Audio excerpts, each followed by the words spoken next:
அனைவருக்கும் வணக்கம். சின்ன பதிவோடு உங்களை சந்திக்கிறேன். அதாவது இயக்குனர் இமயம் பாக்கியராஜ் அவர்கள் இன்னைக்கு இந்த பூ உலகத்தை விட்டு பொன் உலகம் சென்று விட்டார்கள். அனைவருக்கும் மிகப்பெரிய ஒரு இழப்பு. சினிமா துறைக்கு மட்டும் அல்ல, பொதுமக்கள் அனைவருக்கும் மிகப்பெரிய ஒரு இழப்பு. நம்மளுடைய இயக்குனர், நடிகர், எழுத்தாளர், பேச்சாளர், பன்முக திறன் கொண்டவர்.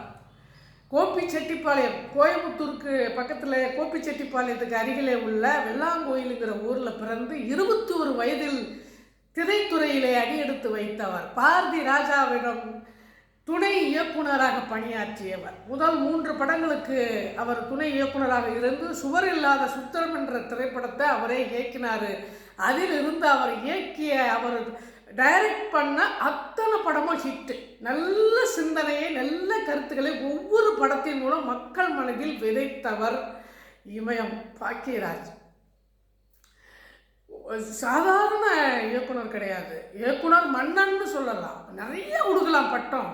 அற்புதமான கருத்துக்களை திரைத்துறை மூலம் மக்கள் மனதை கொண்டு வந்து சேர்த்தவர். இன்னைக்கும், இன்றும், என்றும், எப்பொழுதுமே நம் மனதில் அகலாத ஒரு இயக்குனர், ஒரு நடிகர் பாக்கியராஜ். அவருடைய பேச்சு கேட்டுகிட்டே இருக்கலாம். இனிமேல் எப்பொழுது கேட்க போகிறோம் என்று தெரியல. அவருடைய பேச்சும் மூச்சும் இனிமேல் விண்ணுலகத்துக்கு சொந்தமாகிவிட்டது. அவருடைய ஆத்மா சாந்தி அடைய அனைவரும் நாம் பிரார்த்தனை செய்து கொள்வோம். நன்றி, வணக்கம்.